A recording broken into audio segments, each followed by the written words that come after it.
Palabra viva.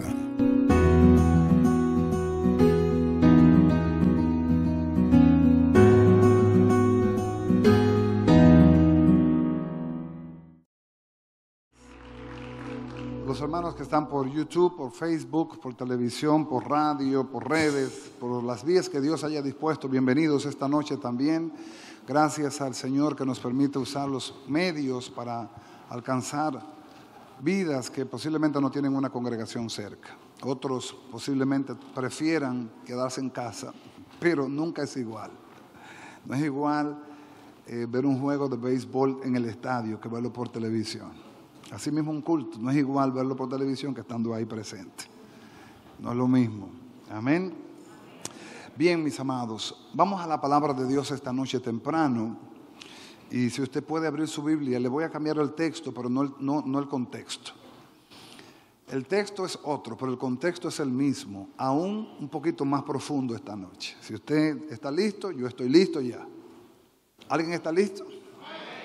Abra su Biblia en el libro de Colosenses capítulo 3, versículos del 12 al 15.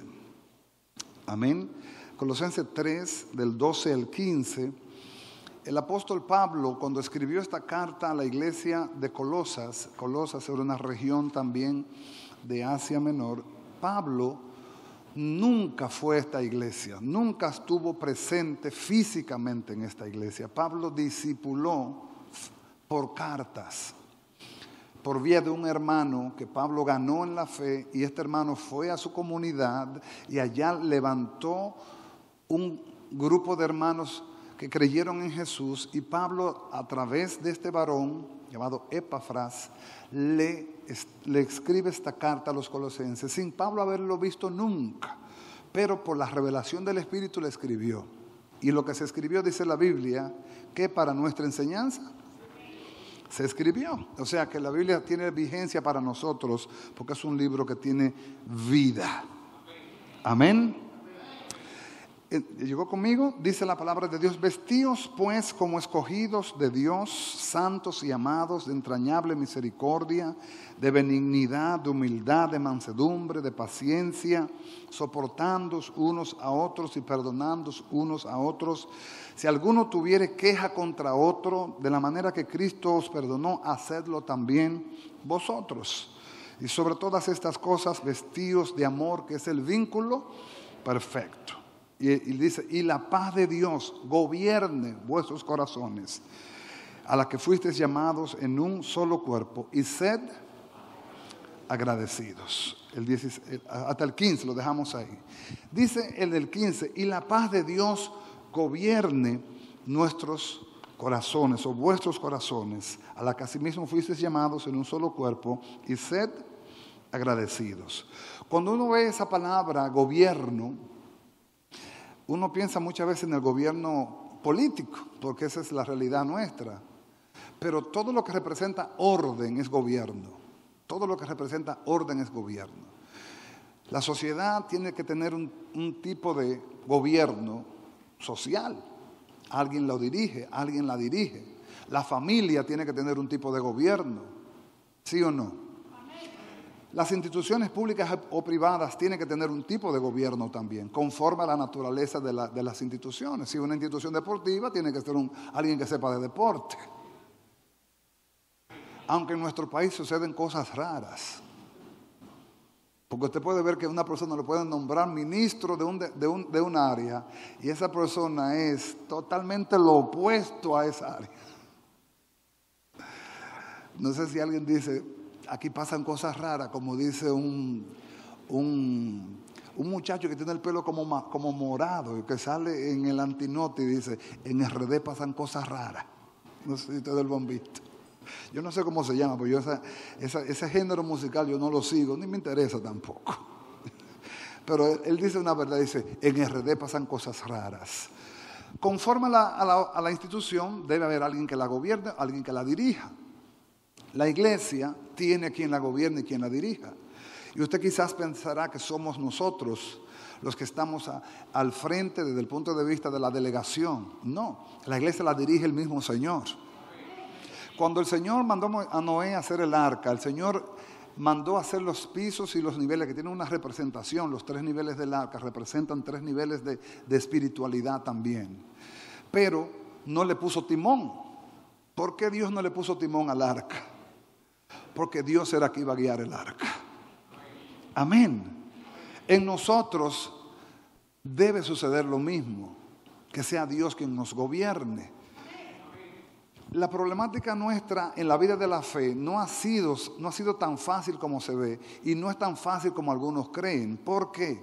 Porque Jesús nos redimió en la cruz del Calvario y la redención a todos nos gusta y nos atrae. El mensaje de salvación apela a todos los hombres, nadie quiere perderse. He oído poca gente que dice que se quiere ir al infierno. He oído poca gente, aunque he oído. A mí me tocó vivir una experiencia por una persona recién convertido. Me llamaron a que fuera a un hospital a orar por una persona que tenía una crisis renal. Y cuando fui estaba en las últimas de esa persona. Y esa persona tenía una actitud tan férrea que decía, diablo, ven, llévame. Nunca en mi vida había visto. Yo salí de esa clínica espantado porque yo era nuevo creyente. Y dice, ¿cómo una gente que tenga conciencia puede pensar y puede invocar al diablo? Yo no entendía mucho de eso, pero hay gente que también lo dicen. No le tengo miedo al infierno. Ahora mismo hay un cantante que se apartó de los caminos de Dios, ha tomado una línea muy rara, muy desviada, y él dice que él sabe lo que le espera, pero que él insiste en su conducta. Él sabe lo que le espera, pero que él insiste. Bueno, vamos a dejarlo tranquilo, porque el respeto al derecho ajeno ese es su derecho. Si él escogió y él dice que él está convencido de que él sabe que va para el infierno, bueno, pues déjelo tranquilo entonces, hermano. ¿Qué se le va a hacer?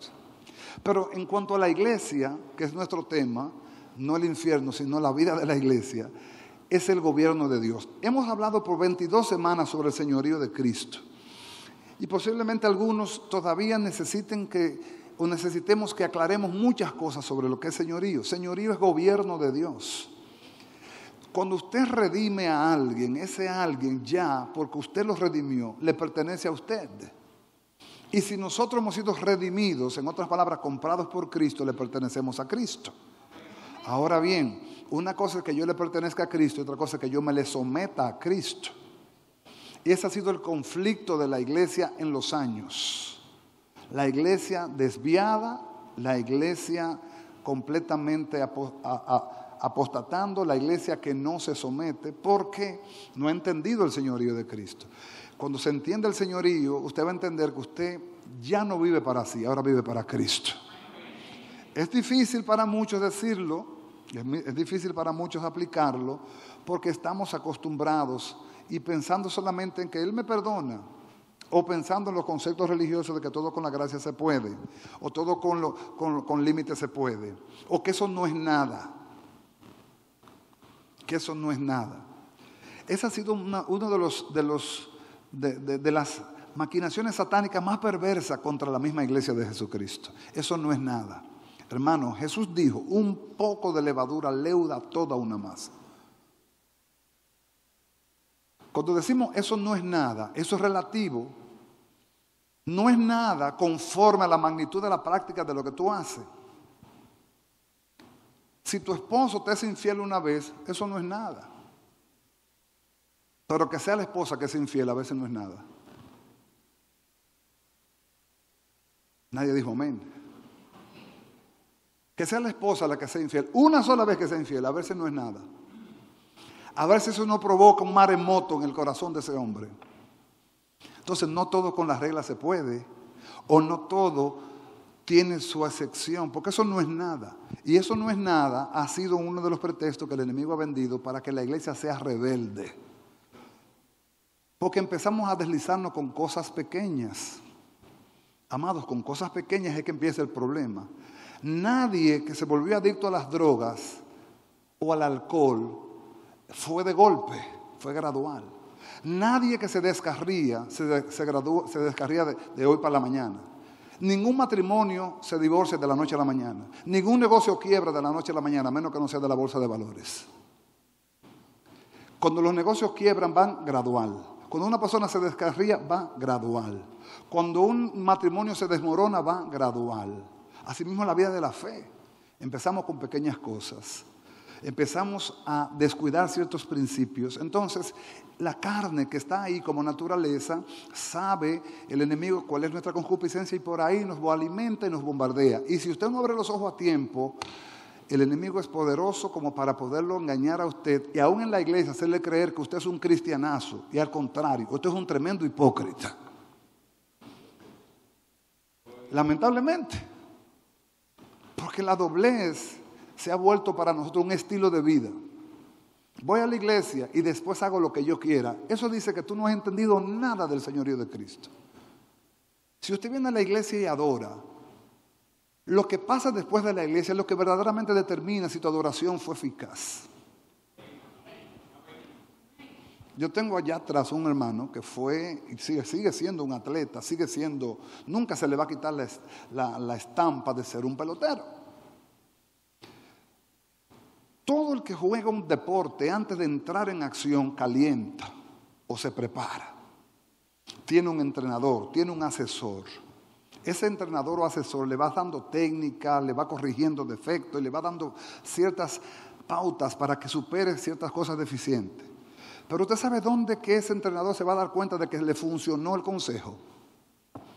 ¿Dónde usted cree? Es cuando lo pongan en el juego. Cuando lo entran al juego, entonces el entrenador dice, wow, lo hiciste bien. Todo lo que te dije lo hiciste bien. Amado, la iglesia es exactamente igual. Los predicadores decimos muchas cosas aquí, pero no es lo que yo le diga aquí, es lo que usted viva allá lo que se va a medir. Estamos hablando en español. El gobierno de Dios, el gobierno de Cristo en medio nuestro es un lenguaje extraño. ¿Por qué? Porque venimos a la iglesia, oímos el culto y decimos que un culto es bonito si me apela. En otras palabras, si me gusta. Y es triste lo que le tengo que decir. El culto no es para que a usted le guste. El culto es para que Dios sea glorificado y nosotros edificados. El error religioso ha sido vender a la iglesia gozo o gusto. Los ministros no estamos para entretener, los ministros estamos para edificar. No es que vamos a hacer rituales ni tampoco cara dura. Yo no creo en eso. No creo en ninguno de los dos. Yo creo que podemos decir verdades muertos de la risa. Y yo las digo muchas veces. Muerto de la risa, le arranco la cabeza a quien sea y vuelvo y se la pego otra vez. Muerto de la risa. Pero no estamos aquí para entretenernos. Estamos aquí para ser edificados. Entonces, cuando dice el apóstol Pablo que la paz de Dios gobierne nuestros corazones, yo he estado preguntándole al Señor, ¿por qué tú me has metido a hablar de la paz? ¿Por qué tú me has metido a hablar de la paz? He hablado en estos días, uno de los frutos del Espíritu es la paz. Ustedes lo saben. Uno de los fundamentos del reino es la paz. Romanos 14, 17, justicia, paz y gozo por el Espíritu Santo. ¿Verdad? Pero una de las cosas más frágiles y más sensibles de perder y de romper es la paz. La paz con cualquier cosita se puede alterar. Ahora, pero ¿por qué Jesús entonces, mi Señor y tu Señor, nuestro Señor, cuando se despedía de los discípulos, les dice en Juan 14 que no se turben, que tengan paz, que Él iba a preparar morada para nosotros, que no tuvieran temor, que Él iba a estar con nosotros? Y les dice en el versículo 27, mi paz os dejo, mi paz os doy. ¿Por qué Jesús no nos dejó otro legado, otro elemento que no fuera la paz? ¿Por qué? Es una pregunta filosófica. ¿Los por qué? ¿Por qué? Dio un mandamiento nuevo os digo, un mandamiento nuevo os doy. Que os améis los unos a los otros. Estableció la verdad de que nosotros somos llamados a perdonar como el Padre nos perdona. Aún en la cruz del Calvario, me preguntaba una hermana ayer, si cuando Jesús oró al Padre, Padre, perdónalos porque no saben lo que hacen, si el Padre nos perdonó. Yo le puedo decir a esa hermana, bueno, en la soberanía de Dios, Dios sabe quiénes se van a acercar y quiénes se va a atraer. Pero Jesús oró para que el Padre nos perdonara. Pero veo más allá de la invocación, veo un ejemplo. Aún a sus enemigos lo perdonó. Aún a sus enemigos oró por ellos. Y me atrevo a hacer una preguntita. ¿Cuántas veces usted ha orado por sus enemigos?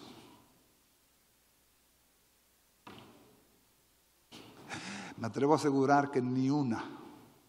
Y si ha orado es, mátalo, Jehová.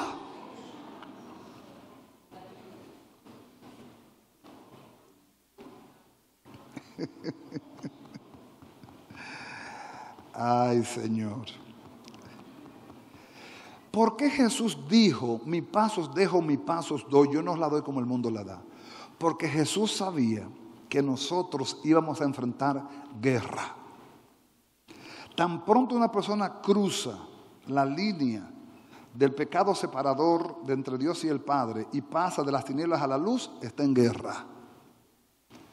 Y si no te lo digo como pastor, te estoy jugando un evangelio equivocado, te estoy predicando un evangelio equivocado. Tan pronto usted se convierte a Cristo, usted está en guerra. Pero guerra contra las tinieblas. Guerra contra el pecado y guerra contra Satanás y sus demonios. Si no lo has oído nunca, lo está escuchando esta noche. Dígale a alguien, estamos en guerra. Ahora bien, si yo estoy en una guerra contra un enemigo que quiere destruir mi alma, la única manera de yo poder vencer ese enemigo es si me asocio a aquel que lo venció. Entonces, ¿por qué debo yo o por qué necesito yo ser rebelde a aquel que me puede defender de mi enemigo? Es algo que yo no entiendo de la iglesia todavía y pregunto, Señor, ¿por cómo es posible? Si tú eres el único que nos puedes librar de las manos del enemigo, ¿cómo te hacemos guerra a ti entonces? La naturaleza adánica está ahí y obviamente ella se va a levantar. Pero yo no puedo hacerlo, amado, con conciencia. Si lo sé por ignorancia, si lo hice por ignorancia, yo te lo dejo pasar. Pero que tú sepas conscientemente que tú lo estás haciendo y Dios lo sabe. Entonces ya yo creo que entonces señorío de Cristo, ni papa por ahí, ni papa, nada del señorío de Cristo hay ahí. Porque si tú sabes que Jesucristo es tu Señor, el que te puede librar, el que te puede guardar, y tú a Él no lo respetas, entonces vamos a aclarar bien el asunto. ¿De qué lado tú estás? No hay punto neutro. El que no recoge conmigo, desparrama. Quizás usted se ha hecho la pregunta, entonces, ¿por qué Dios nos habla del señorío con tanta insistencia? Amados, porque el Señor quiere que su iglesia esté preparada para el encuentro con Él. La preparación de la iglesia no es como el mundo y como a veces los religiosos la enfocan. Hasta que Él no sea el todo y en todos, todavía el Señor retiene su venida. Y en la restauración de todas las cosas, el señorío tiene que ser restaurado. Y para que haya señorío tiene que haber gobierno.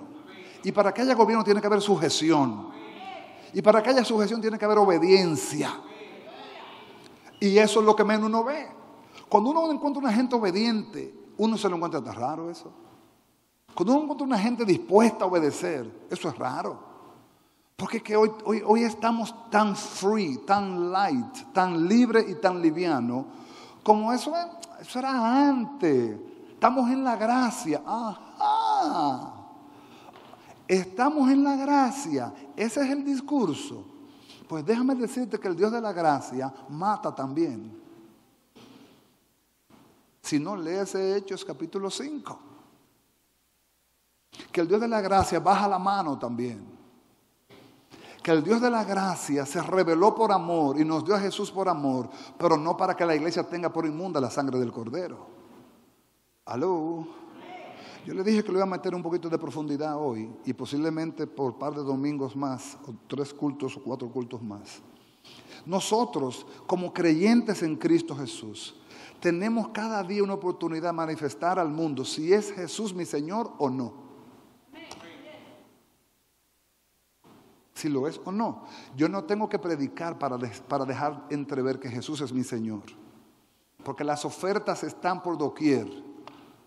Las ofertas te llegan por Facebook, por YouTube, por WhatsApp, te llegan por todas las vías. Y si Jesucristo es tu Señor, que gobierna tu vida, tú sabes qué botón punchar y sabes qué botón no punchar. ¿Aló? Entonces, hay verdades que no todo el mundo quiere oír, pero tenemos que decirlas. Tener un hijo es relativamente fácil. Haber llegado a un nivel de madurez como para tener fecundación, los hombres, tener cierta virilidad y tener esa capacidad y la mujer tener también la bendición de ser fértil. Y si un esperma fecunda un óvulo, pues ahí se da el milagro de la concepción. Y nace un muchacho. Eso es tan sencillo que puede pasar hasta por accidente. Hasta por accidente puede. Yo conozco casos de personas, mujeres que han quedado embarazadas, no de manera voluntaria, han quedado embarazadas. En una relación hasta forzosa han quedado embarazadas. El embarazo está, el niño nació. Ahora, ¿cuál es el gran conflicto? ¿Cuál es el gran conflicto? Criar a ese niño, y no solamente criarlo, sino educarlo, formarlo, instruirlo, guiarlo, prepararlo. Ese es el gran dolor de cabeza de los padres. Porque tener un muchacho es placenterísimo. No hay cosa más hermosa cuando nace un niño. Cuando nacieron esos dos pequeñitos de Carlos, a los instantes de ellos nacer, yo estaba orando con él.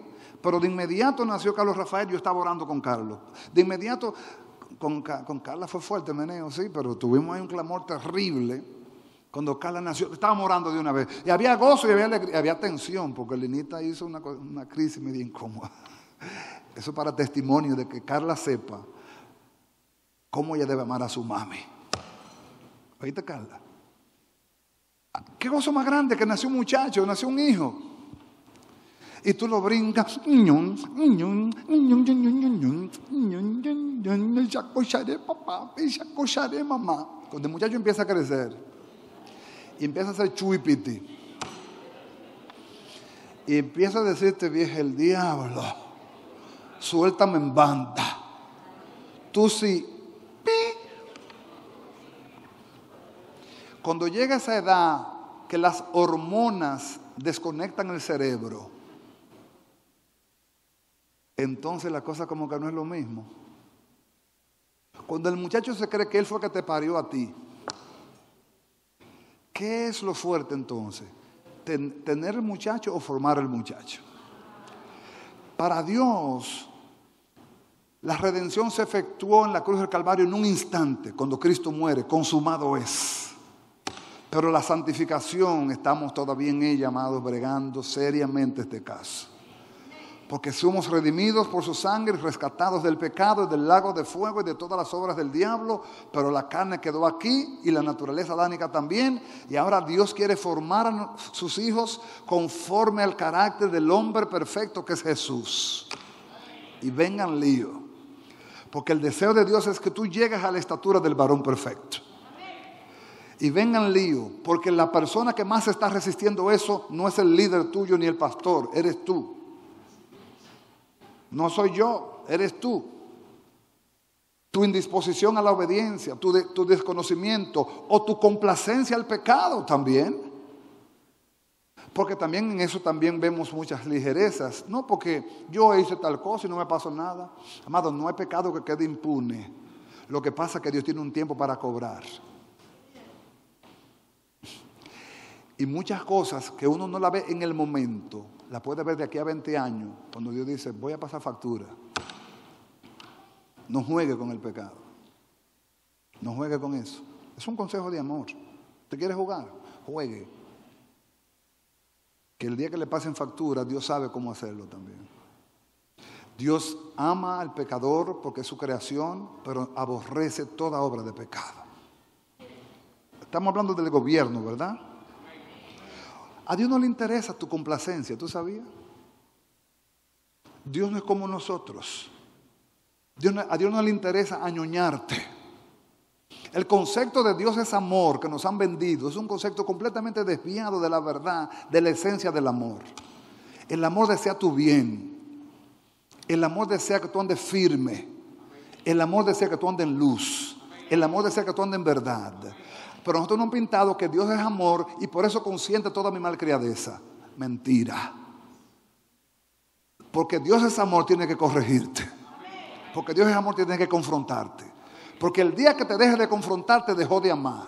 Yo bendigo a Dios cuando me corrige. Y doy gracias a Dios que tengo pastores que me corrigen también. Y quiero estar en una iglesia que me corrijan también. Porque cuando se le quita la corrección al pueblo, el pueblo se desenfrena. Y el desenfreno que vemos hoy día es porque no hay corrección. Todo les luce. La iglesia es un club donde todo luce. Y si tú tienes 20 pesos más, te aplauden. Y te dan un puesto para que tú dirijas. Porque no podemos perder ese diezmo. Qué vergüenza, ¿eh? Que la iglesia haya llegado a esos términos. De poner una persona que no tiene todavía formación, instrucción, testimonio, a dirigir solamente porque tiene buena posición económica. Óigame, da vergüenza. A Dios no le interesa complacernos, a Dios le interesa ensancharnos. Pero ¿por qué entonces para ensancharnos Dios tiene que usar procesos? Porque es la única manera que tú puedes crecer en la fe. Si Dios no te trata o te procesa, tú nunca crecerás. ¿Usted está listo para que se lo enseñe por la Biblia? Empecé temprano y tengo muy buen tiempo. Abra su Biblia en el Salmo capítulo 4, versículo 1.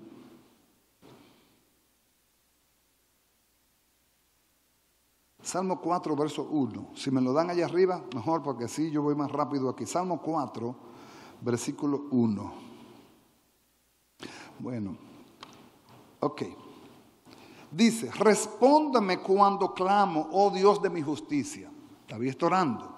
Dice, cuando estaba en angustia, tú me hiciste ensanchar. Ten misericordia de mí y oye mi oración. Aclaramos aquí. ¿Qué usó Dios como mecanismo para ensanchar al salmista? ¿Qué usó? La angustia. ¿Cómo es eso? Que Dios usa la angustia para ensancharme. Amados, es la única manera de Dios demostrar que su fe y que su paz en nosotros es genuina. Alguien puede decir, yo creo en un Dios sanador. ¿Te ha sanado Dios a ti? No, pero yo he visto gente sanada. Sí, es verdad. Y la Biblia está llena de testimonios. Pero aquel que ha sido sanado, ¿quién le puede callar la boca? Porque él sabe que Dios es un Dios sanador. ¿Creemos en un Dios de provisión? Sí, es verdad. Porque hemos visto a Dios en medio de las crisis suplir. Pero cuando una gente vive del día a día y ve que ese maná desciende día a día, puede abrir su boca y decir, verdaderamente Él es Jehová Jireh. Pero para que tú puedas ver al Jehová Jireh, ¿tú sabes lo que tiene que hacer Dios? Tiene que hacerte pasar por escasez obligado. Para que tú conozcas al Dios sanador, tiene Dios que enfermarte. Y para que tú conozcas al Dios de paz, Dios tiene que pasarte por angustia.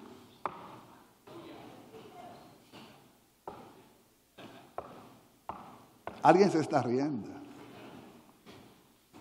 Ahora tú entiendes por qué Dios tiene que procesarte. Porque tenerte como hijo no es simplemente el interés de Dios. El interés de Dios va más allá. Es formarte. Y la formación, Él va a buscar los métodos que Él quiera usar para formarte.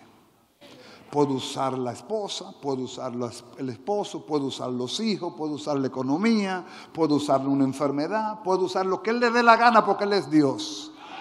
Pero si Dios te escogió y te redimió y te está revelando el señorío, es porque Dios te va a formar, hermano.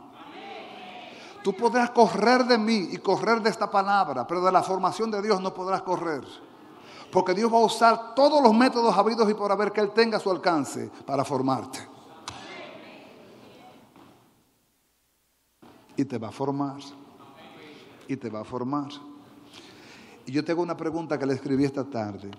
¿Cuándo es que tú has crecido más en la fe? ¿En medio del viento apacible o en medio de la tormenta? Respóndelo. ¿Cuándo tu fe ha crecido más? ¿En medio del viento apacible o en medio de la tormenta? Entonces las tormentas son necesarias.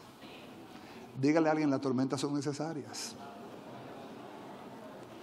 Esta iglesia, yo no vuelvo más a esta iglesia. Yo que vengo, que me está llevando. Amado, es al revés. Por fin llegué a una iglesia que me dijeron que mi proceso es un mecanismo de Dios ensancharme.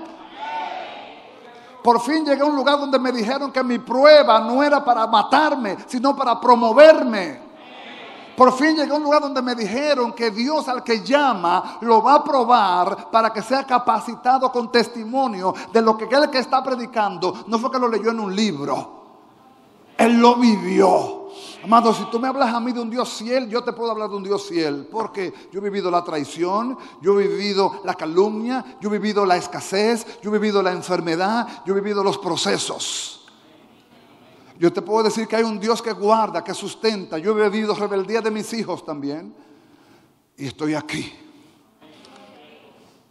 Estoy aquí. He recibido, como usted no se imagina, ataques de gente que yo nunca pensé que se levantarían en contra mía. Y aquí estoy todavía. Porque Dios usó a esa gente para enseñarme. Te voy a leer una frase filosófica. En este tiempo parece que estoy un poquito más filosófico.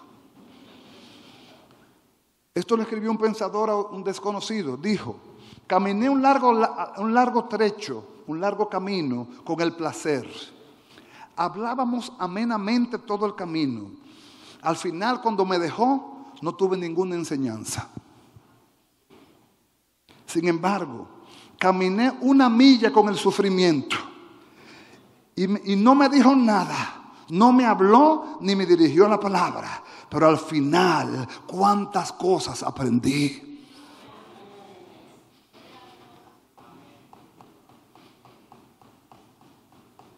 Mientras estuve en placer no aprendí nada.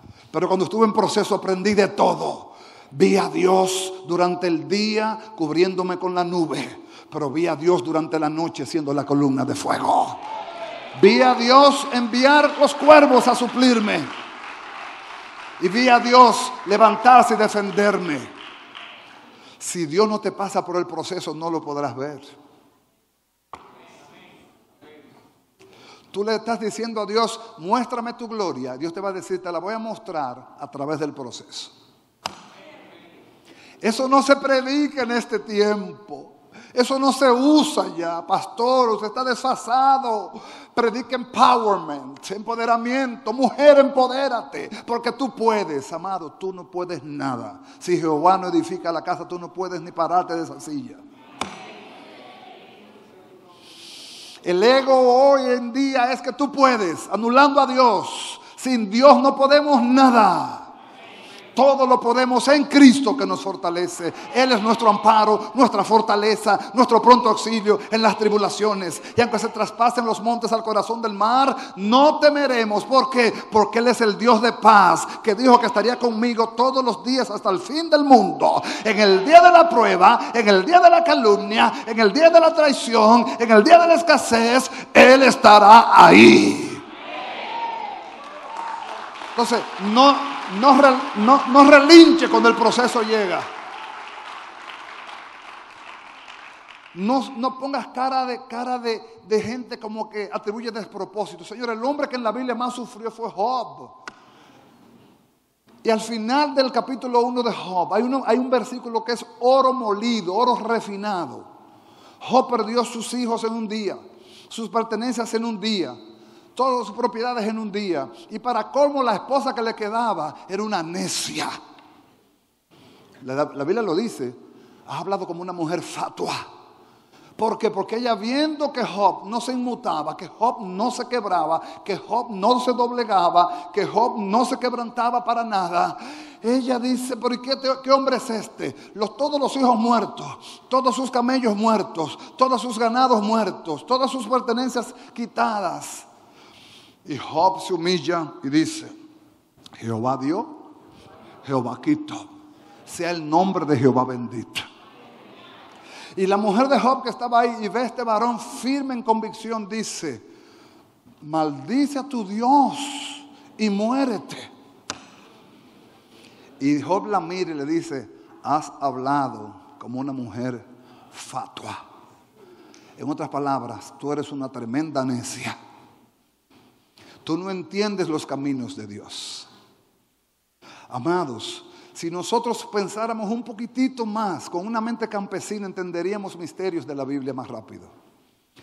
¿Qué sembrador puede sembrar sin antes tener que herir la tierra? Tiene que abrir un hueco en la tierra. ¿O acaso no tendrá Dios que quebrarnos a nosotros para poder sembrarlo a Cristo en nosotros? Y cuando yo hablo de sembrar a Cristo, no estoy hablando de salvación, estoy hablando de carácter. Venga conmigo a la Biblia. Abre tu Biblia en el libro de Marcos capítulo 6. Tengo Marcos y Juan 6, pero Marcos 6, 45 al 51. Marcos 6 del 45 al 51. Jesús, si usted se lee ese libro, ese capítulo entero, Jesús había hecho eso había sido un día espectacular. Ese fue el día de la multiplicación de los panes y los peces. Ese fue un día de milagros. Ese fue un día de prodigios. Ese fue un día de señales a los discípulos extraordinarias. Pero ahora Jesús hace algo extraño. Mire lo que hace. Verso 45. Enseguida hizo a sus discípulos entrar en la barca e ir delante de él a Betsaida, en la otra ribera, entre tanto que él despedía a la multitud. Diga conmigo, los dejó solos.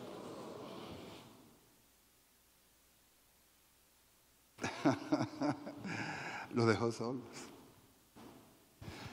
Seguimos leyendo. Y después que los hubo despedido, se fue al monte a orar.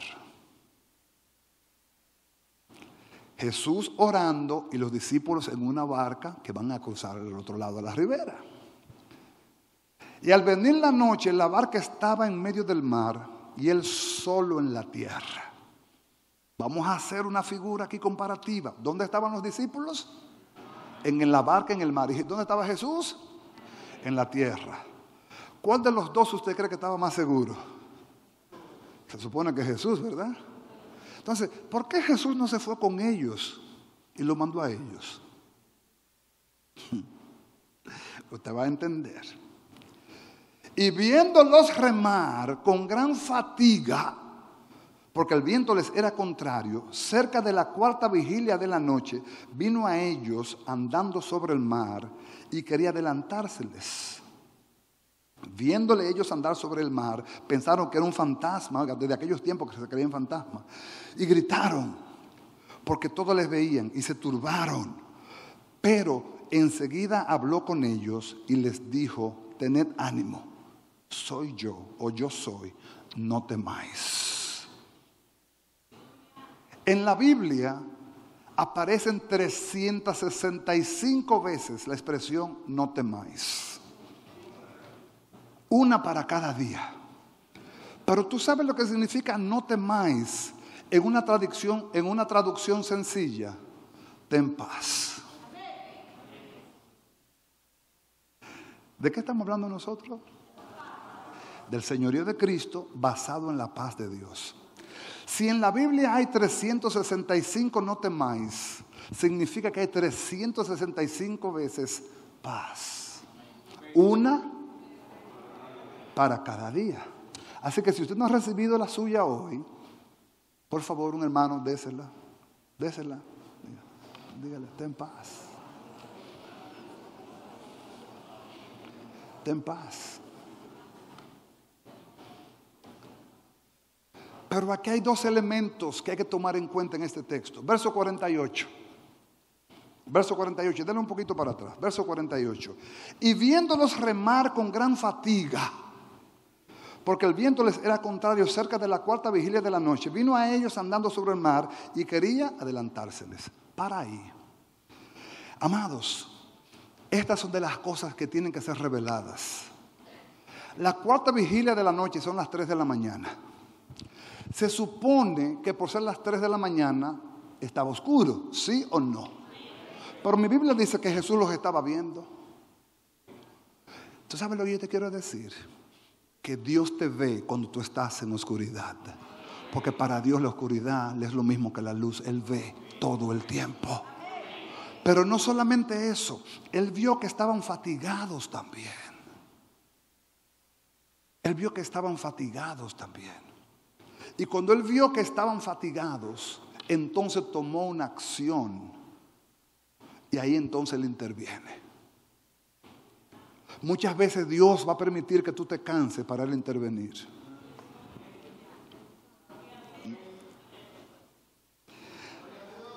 Pastor, ¿qué fue lo que usted comió? Dios va a permitir que tú te canses. Cuenta la historia de un ministro, un hombre de Dios muy lindo, que tenía una iglesia compleja. A veces yo digo que nuestra iglesia es compleja también. Porque aquí hay un grupo que viene los miércoles, que no viene los domingos ni matado. Y hay otros que vienen los domingos, que no vienen los miércoles. Y hay otros que vienen a los dos. Entonces, tú tienes un lío en la cabeza con la congregación. Pero los amamos a todos. Los amamos a todos. ¿Oyeron? Los amamos a todos. Este ministro tenía una iglesia grande, y a veces las iglesias, mientras más grandes son, más demanda tienen a la vida pastoral. Y esto se lo digo como si fuera un anuncio gratis. Hermanos, si predicar fuera nuestra mayor preocupación, esto fuera un guiso, esto fuera una chulería. ¿Sabes lo fuerte que es el pastorado?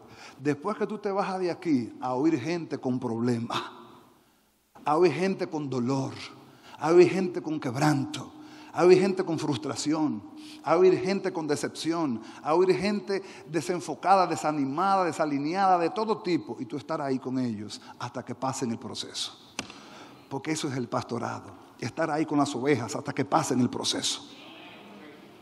Y él se vio, este pastor, desesperado, y vino a Dios y le dijo: Señor, ya yo no aguanto más, ya yo no aguanto. Y empezó a llorar. Y el Señor le dijo: ¿sabes qué? Yo estaba esperando este momento,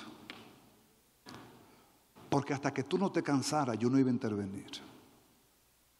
Como tú estás cansado, ahora yo intervengo.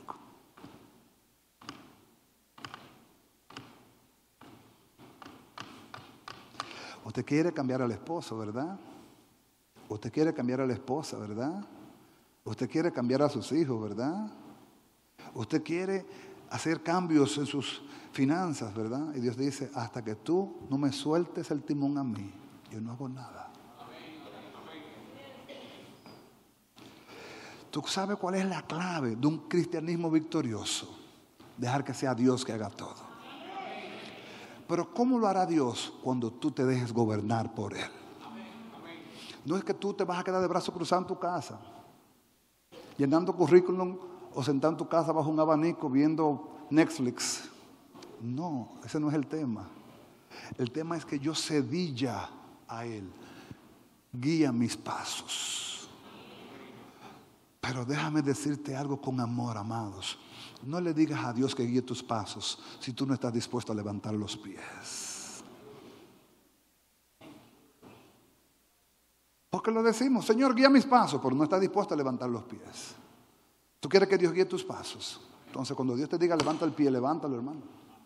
¿Tú quieres que Dios guíe tus pasos? Cuando Dios te diga suelta, suelta, porque Dios te está diciendo que suelte. ¿Tú quieres que Dios guíe tus pasos? Entonces aprende a depender de Él. ¿Por qué Jesús permitió esto? Sabiendo Él, el único que sabe lo que va a pasar mañana es Él, o ahorita a las 9:30, Él es el único. Ni aún los profetas del Weather Channel saben lo que va a pasar, porque muchas veces, ¿cuántas veces hemos visto nosotros aquí en la República Dominicana que viene un ciclón derechito que nos va a dar en la madre, como decimos nosotros en Dominicana, que viene medio a medio y que nos va a dar medio a medio, y que meteorología dijo que nos va a atravesar medio a medio, y todo el mundo está asustado, y todo el mundo está haciendo compras, y todo el mundo está encerrado? Pero hay un pueblo diciendo: Jehová sigue siendo el Dios de esta tierra, Jehová sigue siendo el Dios que pelea por nosotros. Y los mismos profetas del tiempo, los mismos profetas de meteorología, no saben cómo explicar que cuando el ciclón se está acercando a la República Dominicana, o sube o baja, pero no choca con la República Dominicana, porque hay un vallado, hay cobertura. No lo entienden, no lo saben explicar. Tú le preguntas a la ingeniera encargada de meteorología qué pasó con tal fenómeno que venía directamente hacia darnos a nosotros. ¿Por qué? ¿Cómo? Ella te va a decir: yo no sé, es un fenómeno extraño, porque los ciclones son fenómenos extraños. Dicen ellos. Nosotros sí sabemos qué fue lo que pasó. Nosotros sabemos que el Dios nuestro dijo: sopla para donde tú quieras, pero esa tierra es mía. Y eso lo sabemos nosotros. Ahora, ¿por qué Dios permite ciertas cosas? ¿Qué pasa cuando tenemos amenaza de ciclón? ¿Qué hacemos los creyentes? Orar. Entonces Dios dice, para que mi pueblo clame y aumente la intensidad en oración, déjame mandarle una brisita. Hay gente así, hermano, hay gente que si no es con una brisita no claman.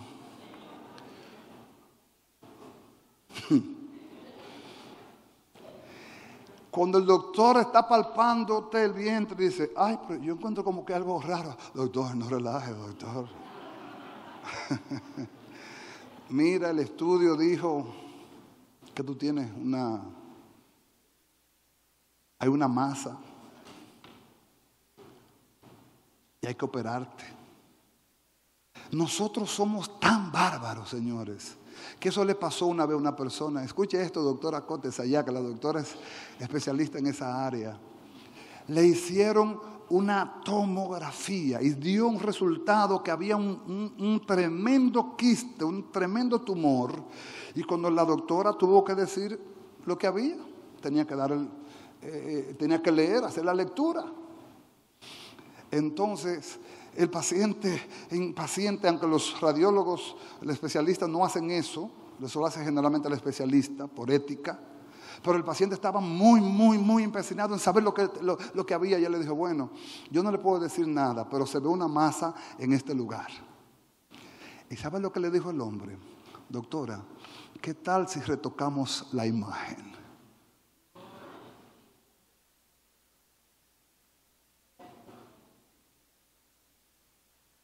Esa es la parte absurda nuestra. Creer que retocar la imagen cambia el veredicto.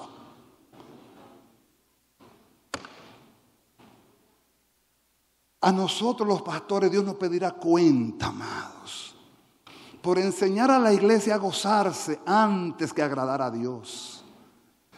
La iglesia evangélica está acostumbrada a decir, nos gozamos, hermano, amado. Ese no es el texto que Dios quiere oír.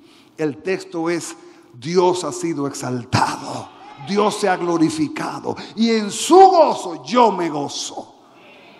Pero nos han enseñado tanto al ego porque cada cual va a lo suyo. Hermano, yo voy a pelear mi bendición. Hay una experiencia que vivió un pastor amigo mío que se de pelear la bendición. Yo se lo digo, ustedes se mueren de la risa porque fue real. Un pastor amigo mío puertorriqueño, tengo a la pastora Irma allá detrás, puertorriqueña, bendiga a Dios a Puerto Rico. Y este pastor le habían hablado de Villamella. ¿Qué pasa en Villamella? Chicharrones. Pero ¿qué pasa? Y él llegó del aeropuerto y dice, oye, ¿dónde queda Villamella? Me habló de Villamella, que vende un chicharrón buenísimo.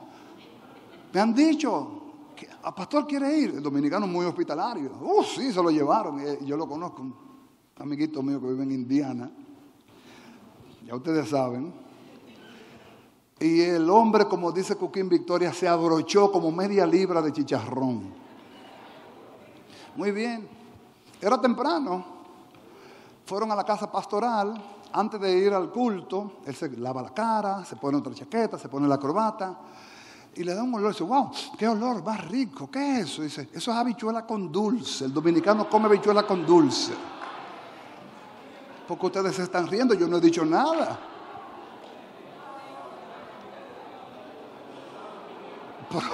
Oye, ¿de qué ustedes se ríen?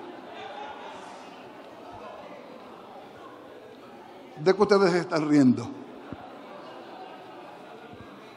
No. La idea que le han dicho, mira, este es un plato típico de República Dominicana, nosotros en esta área que hacemos habichuela con dulce, en otra área hacemos maíz con dulce, y dicen, wow, por eso sí huele rico, dame un poquito aunque sea para probarlo. Le dieron un tremendo jarro, que se lo bebió.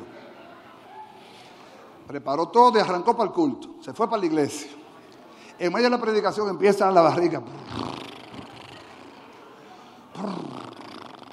Ya usted sabe, el hombre está predicando con la barriga, ya ustedes saben, una guerra que no había quien la tolerara y una cosa terrible. Y loco por terminar el culto, él quería avanzar el mensaje para terminar rápido porque no quería que algo pasara. Y como el Señor tuvo misericordia y lo ayudó y terminó el mensaje y predicó, pero tan pronto terminó preguntó, ¿dónde hay un baño? ¿Qué pasa? Que él iba a una iglesia de estas iglesias que tienen los baños afuera. Y le han dicho, el baño queda allá afuera. Y el hombre corre para el baño. Y atrás de la una hermanita, pastor, pastor. Dice, hermano, espérese. Dice, no, yo voy por mi bendición. Yo voy por mi bendición. Porque esa bendición yo la voy a pelear. Yo voy por mi bendición, la hermana. No, hermana, por favor, hermana. Y el pastor no se pudo aguantar y se paró debajo de una mata. Y ya usted sabe lo que pasó. Cuando la hermana por fin se acerca y le da el aroma, dice, pastor, por usted que hace guerra espiritual.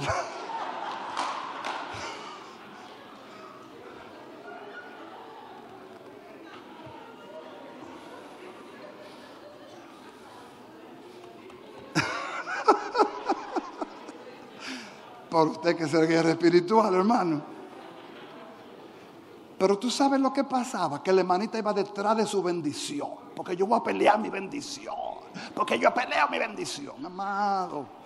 Pelea el agrado de Jehová, que Jehová se agrade de ti, que reciba tu ofrenda, que escuche tu clamor, que reciba tu corazón humillado. Pelea eso con trista, quita el vallado del ego, quita toda la soberbia y vete delante del Señor de rodillas y dile, Señor, aquí está este pobre pecador, ten misericordia de mí. ¿Está hablando en español? Por eso muchas cosas no entendemos cuando Dios empieza a tratar con nosotros, porque Dios usa los procesos para capacitarnos. ¿Por qué Jesús mandó a sus discípulos solo? Usted no se ha hecho la pregunta, yo me la hice esta tarde. Él se pudo haber ido con ellos. Lo mandó solo, lo dejó solo para probarlos. Y cuando se acercó, finalmente entra en escena. Cuando entra en escena, lo que le dice es, tengan paz, mis hijos. ¿Ustedes no creen que yo soy el que soy? El que dijo, yo estaré con vosotros todos los días hasta el fin del mundo. Ustedes no creen que yo soy aquel que mandó y existió.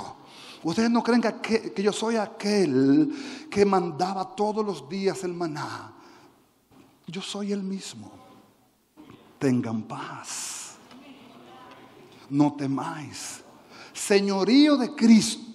Señal es que la paz de Dios, aún las adversidades, aún las dificultades, aún las cosas que pueden parecer al hombre trágicas, la paz de Dios gobierna.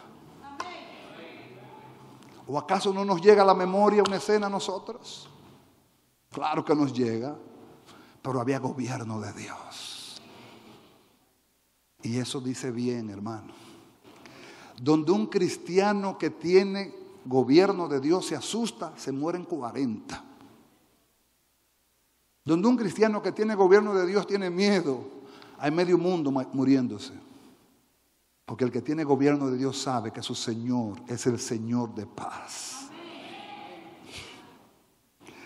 Alguien una vez dijo que la fe es como un rollo de las cámaras antiguas. ¿Cuántos llegaron a ver rollos de las cámaras antiguas? Que para revelarlo se necesita que sea en oscuridad. Para que la paz de Dios sea evidente en nosotros necesitamos una guerrita. Es muy fácil decir yo tengo paz cuando no hay aparentemente ninguna circunstancia que enfrentar. Lo interesante es decir yo tengo paz aunque tengo la ampalla en contra y estoy en 3 y 2, pero tengo paz. Porque yo sé en quién yo he confiado. Yo sé en quién yo he creído. Y Él es fiel para guardar mi depósito en el día de la seguridad, en el día de la persecución. I know who God is. Yo sé quién es Dios. Por lo tanto, mi amado, mi amada, en el gobierno de Dios, su paz es la marca que te distingue. Es la marca. Eso es lo que te delinea. No es la Reina Valera que tú tienes. No es la corbata que tú tienes. No es un carnet de diácono que tú tienes. No, lo que te delinea es que tú en medio de la adversidad puedes decir, yo estoy tranquilo. ¿Por qué? Porque la paz de Dios que sobrepasa todo entendimiento guarda mi corazón y mi pensamiento en Cristo Jesús. Y si yo lo creo, significa que el gobierno de Dios ha llegado a mi vida. ¿Alguien puede decir amén? El no temáis es decir en otro lenguaje, no temas. No temas es en otro lenguaje paz. Tengan paz, porque yo soy el príncipe de paz. Quiero terminar contigo en el libro de 2 Tesalonicenses 3, versículo 16. 2 Tesalonicenses 3, versículo 16. ¿Alguien está acá esta noche? 2 de Tesalonicenses, capítulo 3, versículo 16. Esperamos arriba, esperamos abajo. Dice, y el mismo Señor de paz, Pablo terminando la carta dice, os dé siempre paz en toda manera. El Señor sea con todos vosotros. Si traducimos esa expresión primera, y el mismo Señor de paz, si nos vamos al antiguo pacto diríamos, y Jehová Shalom te dé su paz. Pero si lo traducimos a un lenguaje actual, y el mismo Señor te dice, no temas ante ninguna circunstancia, el Señor sea con todos vosotros. Amado hermano, hermana, si el Señor es tu guardador, tu defensor, tu sustentador, tu Dios de paz, ¿qué puede amedrentarte a ti? Ni la vida, ni la muerte, ni lo alto, ni lo profundo, ni principado, ni ninguna cosa creada podrá separarte del amor de Dios en Cristo Jesús. Ni una deuda, ni un desempleo, ni un disgusto matrimonial que puede venir muchas veces como para afligirnos y quitarnos la paz. Ni la rebeldía de un hijo que se pone malcriado, que tú no tienes explicación por qué este muchacho se ha puesto así. Pero tú tienes que guardarte en el mismo enfoque. Dios no tiene nietos. Si uno de mis hijos, cualquiera de los hijos de ustedes se pone rebelde, diga, este es el mecanismo que Dios está usando para pulirme a mí, pero Dios va a tratar con él. La fe es como un rollo de cámara fotográfica antigua, que para que se revele se necesita la oscuridad. ¿Qué te quiero decir? Si tus hijos están rebeldes, hermano, busca la enseñanza para ti, pero sigue creyendo que la promesa de Dios es sí y amén en Cristo. Y Él dijo que en mi casa y yo seremos salvos. Lamentablemente Él escogió la vía más larga y Dios va a tener que tratar con él. Si tiene que romperle las dos piernas para traerlo, lo va a traer. Si lo tiene que romper una costilla, se la va a romper. Si tiene que avergonzarlo, lo hará, pero lo va a traer porque Jehová es Dios. Punto. Después que los hijos son grandes se complica un poco más porque se creen que ellos son tu papá. Ellos te parieron a ti. Y ellos te mantuvieron a ti. Ellos persistieron. Antes de que tú nacieras, ellos estaban. Pero tú tienes que dejárselo que Dios lo bregue. Que Dios lo bregue. Ahí viene la confrontación del sentimiento con la convicción. El sentimiento, ay mío, ay Señor mío, ay Señor, mi esposa. Y Dios te dice, yo no tengo nieto, yo tengo hijos. Déjame tratar con ella. Cambia esa oración de un jimiqueo, de un lloriqueo y dile a Dios, Señor, como decía un amigo mío que ya partió con Cristo, te lo entrego, no para que te lo lleves, te lo entrego para que trate con Él.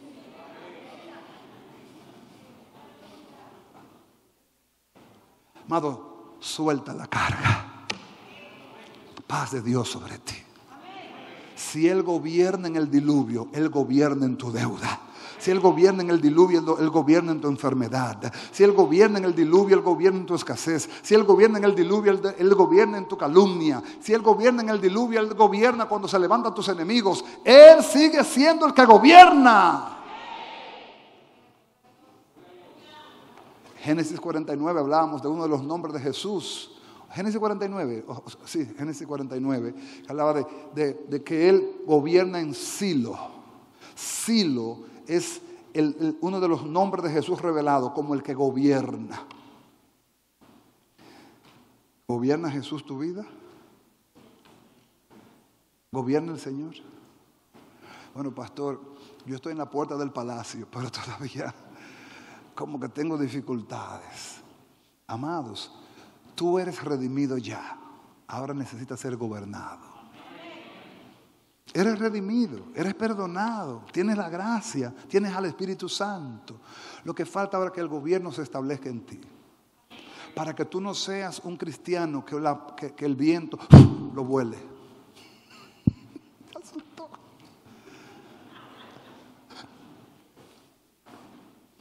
Que tú no seas un hermanito que una circunstancia lo mueva.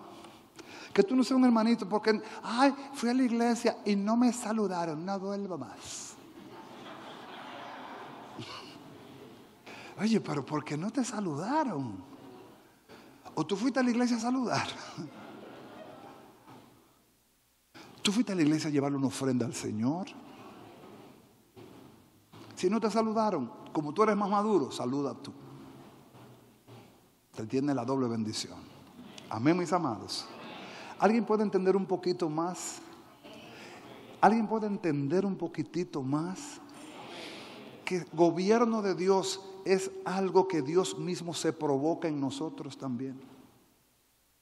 Dios tranca el juego y siempre gana en Capicúa 25. Él te tranca el juego y te pone, yo lo voy a decir, te pone invisible. Nadie ve tu proceso. Nadie sabe que tú te estás cayendo muerto. Nadie sabe que tú no estás pegando los ojos con esos muchachos que no te dejan dormir. Nadie sabe cuál es tu realidad. Nadie sabe. Y Dios dice, yo sí sé. Pero le he cerrado los ojos a todos para que no te vean.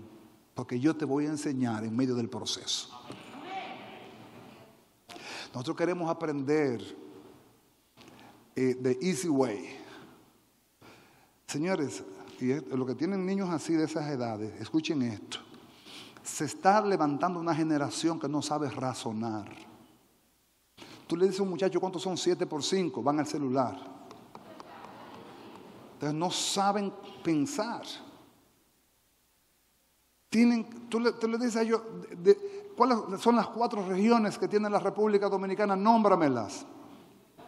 Los puntos cardinales, nómbralos. No saben, tienen que ir a Google. Entonces, nosotros como cristianos tenemos que volvernos a la verdad bíblica de que Dios, cuando un hijo le nace, hay gozo en el cielo. Pero Dios asume un compromiso paternal de inmediato. Dice, me nació un hijo, pero ahora tengo que formarlo. ¿Y qué lío entonces? Porque formarlos, gente que se le hace rebelde a Dios, gente que se la pone difícil, gente que discute con Dios, gente que se pone bravo con Dios, porque Dios está tratando con ellos. Y Dios dice, es que esa es la manera que tengo para formarte. Tuve que pasarte por el proceso. Para que pudieras aprender a conocerme, a entenderme, a vivirme. Nadie dice amén. Porque es que nadie quiere el proceso. Todo el mundo quiere, tómame en Egipto, móntame en primera clase y déjame allá. En la tierra de la abundancia, en Canaán. En la calle Prosperidad, esquina Vida Abundante. Y Dios dice, yo no conozco esa ruta. Yo tengo otra ruta. Te saco de Egipto, pero ahora te paso por el desierto. Y te mando sin GPS, sin mapa, sin celular. Y te mando sin laptop, te mando sin nada por el desierto. Camina, yo te guío. Este mensaje no lo quiere oír ni el predicador.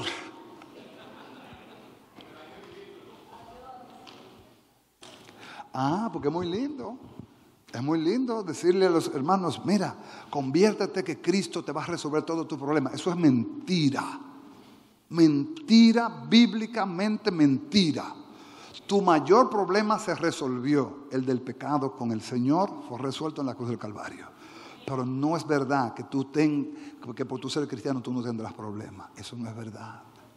Jesús dijo, en el mundo tendréis aflicción, pero confiad, yo he vencido al mundo. Y como yo he vencido, les doy a ustedes mi garantía de victoria también. Por eso ustedes son más que vencedores. Pero no habrá vencedor sin tener que luchar. Porque para ser un vencedor hay que luchar. Si usted no lucha contra nada, ¿contra qué usted ganó? Contra nada. Entonces, ¿qué vencedor es usted? Para usted vencer tiene que luchar contra algo. ¿Y tú sabes contra quién vas a tener que luchar? Contra tu carne, contra tu concupiscencia, contra tu estilo y concepción del Evangelio. Porque hay un estilo y concepción del Evangelio, que muchos no los hemos hecho en nuestra medida.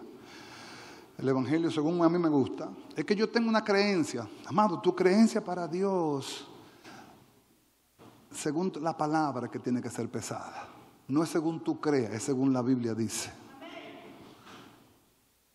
Por eso hoy el humanismo le está haciendo tanto daño a la iglesia, porque la iglesia no lee la Biblia. Y se levanta un predicador o se levanta una predicadora, le endulza el oído al oyente y le dice, ven a Cristo, que eso que te pasa, con Cristo se te pasa. Y el que está allá dice, si con Cristo se me pasa, pues yo voy para allá. Y cuando viene a Cristo y empieza la primera pruebita,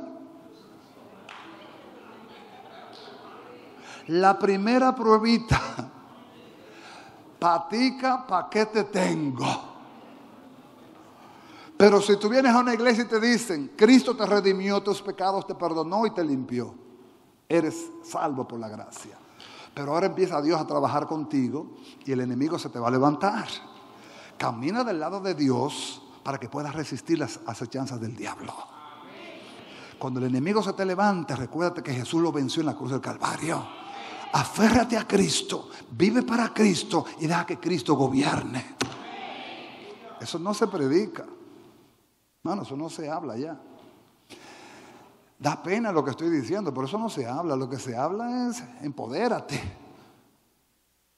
Dale, que eso no es nada. Todo con las reglas se puede. Que eso es ser religioso. A mí me lo han dicho. Eso es ser religioso, amado. Lo seré hasta la muerte. Pero no voy a cambiar mi principio para caerle bien a una gente que por mí no hizo nada. El único que dio su vida por mí fue Jesús. Centro Cristiano El Buen Samaritano. Síguenos por radio, televisión y a través de las redes sociales.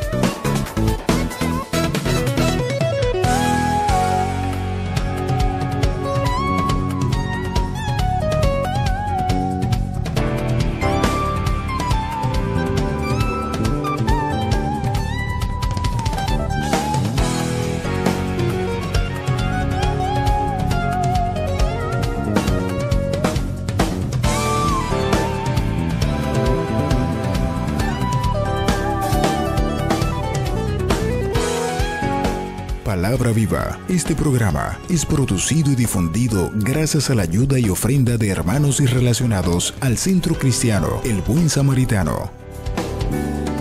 Hasta la próxima entrega con más de Palabra Viva.